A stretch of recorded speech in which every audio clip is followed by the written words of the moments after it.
1989년 맷 그레이닝이 창조한 심슨 가족을 모르시는 분들은 없으시죠? 30년 넘게 우리 곁에 있었던 이 노란 가족이 단순한 애니메이션을 넘어 미래를 예언하는 오라클이었다면 어떨까요? 최근에는 파이코인이라는 암호화폐와 연결고리를 보여주면서 보유자들의 마음을 사로잡고 있는데요. 심슨의 에피소드를 보시면 영상 속 파이코인에 숨겨진 의미들이 굉장히 많이 등장합니다. 프링크 교수가 나오는데 가상화폐를 개발했다고 말하는 장면이 나옵니다. 저는 이 프링크 교수를 파이코인 창시자 중 한 명인 니콜라스 교수로 보고 있는데요. 그리고 프링크 교수 뒤쪽에 액자를 주목해 보시죠. 액자에 있는 S, 이 문자를 기억해 주세요. 그리고 이걸 보시면 스탠퍼드 데일리 홈페이지 S와 굉장히 흡사하다는 걸 알 수 있죠. 파이코인 창시자 니콜라스의 모교가 스탠퍼드입니다. 소름 돋으시죠? 아직 시작도 안 했습니다. 그러고 나서 매기 심슨이 교수실로 들어오는데 해슬러 교수를 소개해주는 장면이 나옵니다. 그러면서 그녀는 인문계 종사자라고 신경 쓰지 말라고 하는데 여기서 중요한 사실, 파이코인의 공동 창시자인 칭타오판 박사가 바로 인문계 출신이라는 사실입니다. 그리고 숨겨진 의미들은 계속 나옵니다. 또 다른 장면을 보시죠. 프링크 교수의 집인데 보시면 박스에 익숙한 로고가 보입니다. 우리가 너무도 잘 아는 아마존 로고죠. 영상에서도 대놓고 아마존 배달이라고 이야기합니다. 파이코인에 대해서 잘 아시는 분들은 여기서 또 소름이 돋을 수밖에 없는 게 아마존과 파이코인의 파트너십 이야기는 이전부터 지속적으로 나오던 떡밥이었습니다. 왜냐면 니콜라스는 파이코인 개발 전 스타트엑스의 창립 멤버이자 최고 기술 책임자였는데 여기가 바로 스탠퍼드 사람들만 지원해주는 엑셀러레이터거든요. 스탠퍼드 관련자가 창업한 스타트업만 지원 대상이라는 거죠. 쉽게 말해 끈끈한 학연으로 이루어진 곳이라는 말입니다. 그런데 이곳이 아마존과 공식 파트너 회사일 뿐만 아니라 지금도 지속적으로 지원과 기술 협력을 이어오고 있다는 거죠. 정말 소름 돋게도 심슨 영상 속 모든 게 파이코인과 연결고리를 만들어내고 있는데요. 그리고 제일 소름 돋는 이 장면, 여기서는 대놓고 파이코인을 이야기합니다. 벽에 아이하트 파이가 붙어있고 여러 국적의 아이들이 있죠. 글로벌한 암호화폐가 될 것이다 라는 것을 이야기하고 있습니다. 그리고 TV에는 우상향하는 그래프까지. 여러분은 이걸 어떻게 보고 계시나요? 그냥 단순히 심슨이 만든 우연처럼 보고 계시나요? 확실한 건 심슨은 수많은 증거들로 미래를 보고 있다는 이야기가 나오고 있다는 거죠. 그리고 중요한 사실 하나, 진짜 소름 돋는 이야기는 이제부터 시작이라는 겁니다. 여러분의 한 표가 다른 후보에게 넘어간다면 어떨까요? 그런 일은 절대 일어날 수 없어라고 생각하시겠지만 미국뿐만 아니라 우리나라에서도 비슷한 의혹들이 일어난 적이 있죠. 2008년 미국 대선 직전에 방영된 심슨 할로윈 특집에서 호머가 투표하러 가는 장면이 나오는데요. 호머가 전자투표기에서 민주당 오바마를 선택하는 순간 믿을 수 없는 일이 벌어집니다. 기계가 멋대로 공화당 맥케인으로 표를 바꿔버리는 거죠. 호머가 몇 번을 다시 눌러도 계속 맥케인으로 바뀝니다. 그리고 4년 후인 2012년 미국의 대선에서 정말 믿을 수 없는 일이 벌어집니다. 펜실베이니아에서 한 유권자가 오바마를 선택했는데 화면에는 롬니로 표시되는 일이 발생합니다. 이 유권자는 재빨리 핸드폰으로 영상을 찍어서 유튜브에 올렸죠. 그리고 NBC 뉴스를 비롯한 주요 언론들이 긴급 보도했습니다. 펜실베이니아 전자투표기에서 표 뒤집힘 현상 확인! 더 충격적인 건 버지니아, 네바다, 텍사스, 오하이오 등 여러 주에서 동시다발적으로 비슷한 사건들이 보고됐다는 겁니다. 심슨 만화에서 무려 4년 전에 이 일을 예언한 거죠. 그런데 이런 일이 미국만의 문제일까요? 우리나라에서도 전자개표기와 관련된 의혹들이 여러 번 제기되었습니다. 2020년 총선 이후에도 일부에서 개표 과정의 투명성에 대한 문제를 제기했죠. 물론 법원에서는 이런 의혹들을 기각했지만 중요한 건 전자개표 시스템 자체가 가진 근본적인 취약성입니다. 종이 투표와 달리 전자 시스템은 해킹, 오작동, 조작의 위험에서 완전히 자유로울 수 없거든요. 심슨에서 예언한 일도 크게 보면 이런 이야기를 하고 싶었던 건 아닐까요? 생각해보세요. 만약 이런 오류가 전국적으로 체계적으로 일어난다면 민주주의의 근간인 선거 자체가 의미가 없어지는 겁니다. 국민의 의지가 아니라 기계의 오류가 정치인을 결정하는 거죠. 심슨은 미국과 한국을 넘어 정치적인 비밀스러운 이야기들까지 예측하고 있습니다. 대중들이 파볼 수 없는 기밀급 이야기들을 말이죠. 그래서 만화에서 호머가 기계에 빨려 들어가 죽은 이유가 이제 이해되시죠? 우리가 진실을 알면 안 되니까요. 2024년 11월 도널드 트럼프가 카말라 해리스를 꺾고 대통령에 당선된 그 순간 전 세계 네티즌들이 기이한 발견을 하게 됩니다. 이건 심슨 가족의 한 에피소드에서 리사 심슨이 남성 후보와 대결하는 장면인데요. TV 화면에 나타난 미국 지도의 주별 승리 지역이 실제 2024년 대선 결과와 놀랍도록 일치했던 것입니다. 빨간색이 공화당, 그리고 파란색이 민주당이죠. 보시면 실제 대선 때와 100% 싱크로율을 보여줍니다. 과연 이게 단순한 우연일까요? 소셜미디어에서는 비교 이미지들이 폭발적으로 확산됐습니다. 트위터, 인스타그램, 틱톡, 수백만 명이 이 예언에 대해 이야기하기 시작했죠. 해외 주요 언론들도 이 현상을 다루며 심슨 예언이라는 용어를 사용했습니다. 하지만 여기서 끝이 아닙니다. 심슨 가족의 예언 능력은 이미 여러 차례 입증된 바 있거든요.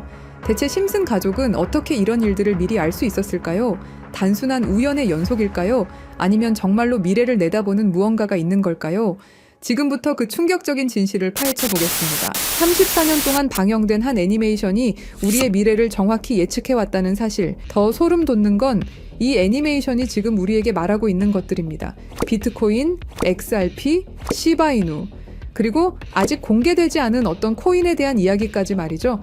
과연 이것이 우연일까요? 아니면 정말로 심슨의 제작진들이 미래를 내다보는 특별한 능력이 있는 걸까요? 지금부터 그 충격적인 진실을 파헤쳐 보겠습니다. 1989년 12월 17일 한 가족의 이야기가 시작됩니다. 그 누구도 몰랐죠. 이들이 미래를 내다보는 예언자가 될 줄은 말입니다. 하지만 34년이 지난 지금 우리는 알고 있습니다. 심슨이 단순한 애니메이션이 아니라는 것을요. 2000년 심슨 가족에서 리사가 대통령이 되어 트럼프 대통령이 남긴 예산 위기를 물려받았다고 말했습니다. 당시 트럼프는 단순한 부동산 사업가였죠. 그런데 16년 후 2016년 실제로 대통령에 당선되었습니다. 이것만이 아닙니다. 심슨은 매트릭스4 제작, 레이디 가가의 슈퍼볼 공중 퍼포먼스, 화상통화 기술, 애플워치까지 예측했습니다. 가장 놀라운 건 1997년 에피소드에서 러시아 우크라이나 갈등을 그려냈는데 25년 후인 2022년 실제로 전쟁이 일어났다는 것입니다. 확률 전문가들은 이런 적중률이 수학적으로 거의 불가능하다고 말합니다. 10억 분의 1보다 낮은 확률이죠. 과연 이것이 단순한 우연일까요? 그런데 여러분, 1997년에 방영된 또 다른 에피소드를 보시겠습니다. 화면에 크립토반이라고 적힌 건물이 등장합니다. 크립토, 들어보셨죠? 암호화폐를 뜻하는 크립토커런시의 줄임말입니다. 1997년이에요, 여러분. 비트코인이 세상에 나온 게 2009년입니다. 무려 12년 전이죠. 그 당시에 크립토라는 단어를 사용한 사람이 과연 몇 명이나 있었을까요? 더 놀라운 건 같은 에피소드에서 인터넷 쇼핑, 화상통화, 스마트 디바이스까지 모든 게 현실이 됐다는 겁니다. 심슨은 단순히 암호화폐라는 단어만 예언한 게 아니었어요.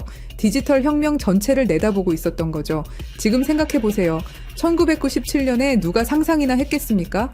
컴퓨터로 만든 가상의 돈이 실제 돈보다 비싸질 거라고. 하지만 심슨은 이미 알고 있었습니다.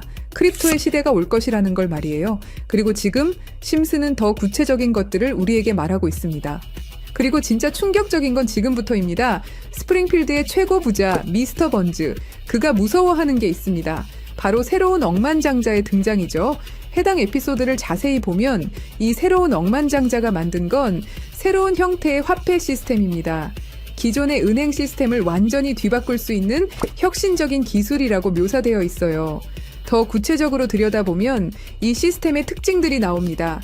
은행의 핵심 기능인 거래 기록 보관, 자금 이체, 신용평가 등을 모두 디지털화하고 자동화한다는 설정이죠.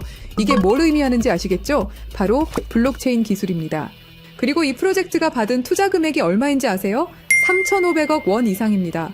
실제로 최근 블록체인 기반의 금융 프로젝트들이 이 정도 규모의 투자를 받고 있어요. 미스터 번즈가 두려워하는 이유를 생각해보세요. 기존 금융 시스템의 기득권층에게는 위협적인 존재겠죠. 중앙화된 권력을 탈중앙화로 바꾸는 기술이니까요. 심슨은 단순히 새로운 코인의 등장을 예언한 게 아닙니다. 전체 금융 시스템의 패러다임 변화를 내다보고 있었던 거예요.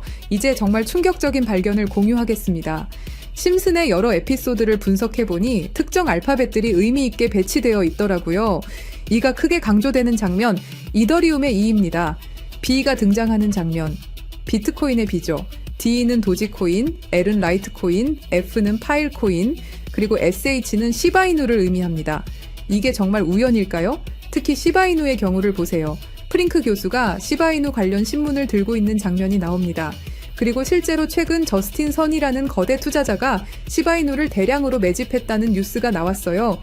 더 놀라운 건 각 코인의 등장 순서가 실제 시장에서의 주목받는 순서와 비슷하다는 점입니다. 비트코인이 먼저 나오고 이더리움이 뒤따르고 알트코인들이 차례로 등장하는 식으로 말이에요. 그리고 여기 밑에 다 풀어놓은 방정식의 마지막 퍼즐 Q, E, W. 저는 지금 이 부분에 집중해 볼 필요가 있다고 생각합니다. 위에 코인들이야 이미 이전에 발견하셨던 분들은 큰 수익을 내셨지만 아직까지 Q, E, W.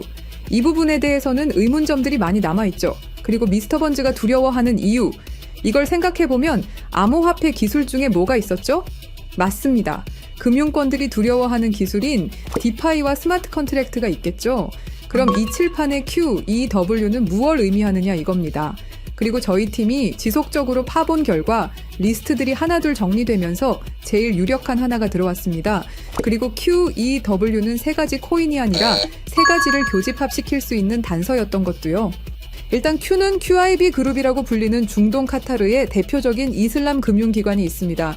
글로벌 금융시장에서도 영향력이 굉장히 좋은 것으로 알려져 있고 더 중요한 건 QIB가 이미 2019년부터 블록체인 기반 무역금융 플랫폼 개발에 투자해왔다는 사실입니다. 그리고 E는 당연히 디파이와 스마트 컨트랙트의 넘버원 이더리움이고요. 최근에 다시 한번 이 분야가 떠오르고 있다는 사실을 아셔야 되고 특히 국경 간 송금과 무역 결제에서 스위프트 시스템의 강력한 대안으로 부상하고 있습니다. 마지막 W는 인도의 최대 거래소 와지르X입니다. 인도 암호화폐 거래소 중에서는 단연 1등이고 인도를 넘어서 글로벌 거래소로 평가받고 있죠. 그리고 놀랍게도 이 세 개의 카테고리를 집요하게 파봉열과 교차되는 하나의 지점을 발견했습니다. Q, E, W 중 먼저 Q를 보시면 카타르는 2018년 이후 중앙은행 및 금융당국이 암호화폐 관련 어떤 서비스도 제공하지 못하게 전면 금지했습니다.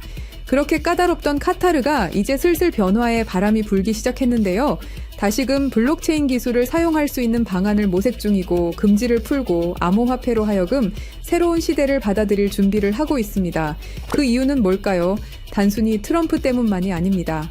카타르는 2030 국가 비전의 핵심 전략으로 디지털 경제 허브 구축을 목표로 하고 있고 2022 월드컵 이후 글로벌 금융 중심지로 도약하려는 야심찬 계획이 있습니다. 트럼프와 카타르는 최근 행복한 동행을 시작했습니다. 2조 달러 규모의 파트너십을 약속했고 심지어 카타르는 트럼프에게 항공기까지 선물하면서 미국의 지원을 받기 위해 고개를 숙이는 모습을 보여주고 있죠. 그리고 트럼프가 암호화폐를 글로벌하게 키워가려고 하고 있기 때문에 트럼프의 마음에 들기 위해서 이렇게 노력을 하고 있는 거죠. 자, 그럼 여기서 Q, E, W의 E가 나옵니다. 트럼프는 대통령이 된 이후 암호화폐 시장을 끌어올리기로 했고 그 테마로 떠오르고 있는 게 바로 스테이블 코인과 디파이입니다. 이게 무슨 뜻이죠? 이제 금융시장에 새로운 시대가 올 수 있다는 뜻이고 더 중요한 건 중동 아시아 간 송금 시장에서 기존 은행 네트워크를 우회할 수 있는 인프라가 구축되고 있다는 겁니다. 트럼프 일가가 이더리움을 싹쓸이 할 정도로 이 시장에 진심인 거, 이 시장에 오래 계셨던 분들이라면 모를 리가 없죠. 자, 그럼 위에 말씀드렸던 E는 이더리움이죠. 금융시장과의 합을 이야기하는 겁니다. 그리고 바로 W는 인도의 암호화폐 거래소 와지르 X를 뜻하는데요. 2025년 현재 인도가 세계에서 가장 활발한 암호화폐 도입 국가라는 사실 모르셨죠? 인도 내에서 이더리움은 가장 많이 사용되는 암호화폐 중 하나이고 디파이, 스마트 컨트랙트 등 다양한 분야에서 실질적인 활용이 이루어지고 있고 특히 인도 정부가 추진 중인 디지털 루피와의 연동을 위한 테스트베드 역할을 하고 있습니다. 그런 인도의 최대 거래소가 와지르 X입니다. 그리고 이 모든 걸 이어주는 하나가 더 남아 있습니다. 2025년 2월 인도와 카타르는 공식적으로 전략적 파트너십으로 관계를 격상했습니다. 양국은 암호화폐를 필두로 에너지, 인프라, 기술, 스타트업, 스마트시티 등 다양한 분야에서 대규모 투자와 협력을 확대하고 있고 더 주목할 점은 양국이 달러를 우회한 직접 결제 시스템 구축에 합의했다는 사실입니다. 그러니까 한마디로 칠판에 써진 Q, E, W의 모든 것이 암호화폐 그리고 각 국가 간의 연결점을 제공해 준다는 거죠. 그리고 소름 돋는 부분, since 2015, when ANP went bankrupt라고 써진 부분 보이시죠?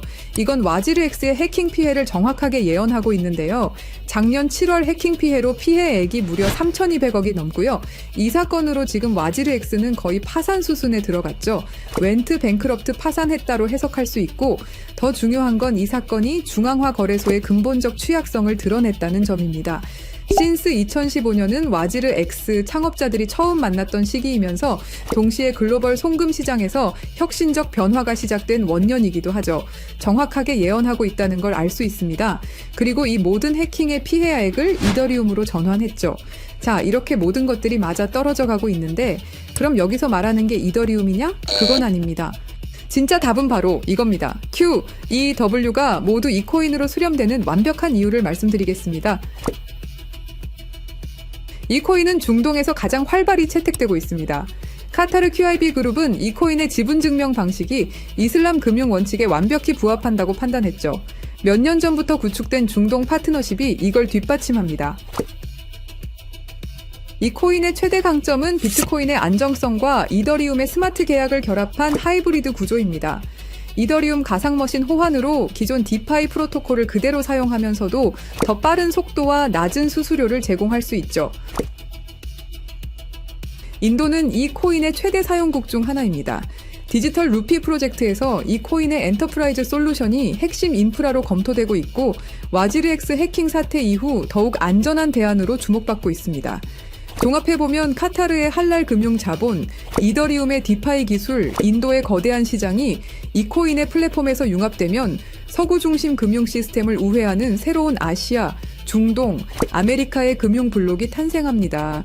이게 바로 심슨이 10년 전부터 예견한 시나리오고 그 중심에 이 코인이 있는 거죠. 그리고 제일 중요한 사실은 이 코인이 업비트에도 상장이 돼 있다는 사실입니다. 그래서 이 코인을 여러분께 공유 드릴 건데요. 지금 차트를 보시면 아시겠지만 2021년 불장 이후 너무도 수상하리만큼 몇 년간의 횡보를 보이고 있죠. 이게 뭘 의미할까요? 저는 엄청난 폭발의 힘을 모으고 있는 것이다 라고 보고 있습니다. 거기다 최근에 이란, 이스라엘 갈등으로 홍해와 호르무즈 해협 무역 항로가 위험해진 거 아시죠? 전 세계 석유 운송의 20%가 지나가는 핵심 루트가 막힐 위기죠. 물리적 무역 항로가 막히면 카타르가 디지털 금융 네트워크로 우회 전략을 선택할 수 있는데요. 그럴 때 이 코인이 할랄 파이낸스 호환성에서 완벽한 해결책이 될 수 있고요. 그럼 자연스럽게 카타르와 인도 거래에서 에너지 대금을 이 코인으로 결제가 가능하고요. 인도의 디지털 루피를 이 코인 기반으로 확장 가능합니다. 그럼 중동 전체가 제재 우회용으로 새로운 결제 시스템을 찾기 시작할 거고 당연히 이 코인이 선택될 확률이 높다는 거죠. 자, 그래서 제가 엄청난 시간을 들여서 파헤친 이 코인 여러분들에게 한 분도 빠짐없이 공유 드릴 건데요. 공유 드리기 전에 구독과 좋아요 한 번씩 눌러주시길 부탁드리겠습니다. 여러분들의 클릭 한 번이 제 채널 성장에 엄청난 도움이 되기 때문에 기브 앤 테이크 꼭 부탁드리고요. 댓글에 시작이라고 남겨주시고 화면에 보이시는 영상 설명란과 고정 댓글에 있는 링크를 통해서 간단한 양식 작성해 주시는 모든 분들에게 이 코인 한 분도 빠짐없이 알려드릴 것을 약속드립니다. 암호화폐 시장은 우리가 생각하는 것 이상으로 숨겨진 계획들이 많습니다. 그리고 이건 그 수많은 계획 중에 하나일 뿐입니다. 저희 팀은 계속해서 파헤쳐 나갈 것이고 그 모든 여정을 구독자 여러분과 함께 하겠습니다. 감사합니다.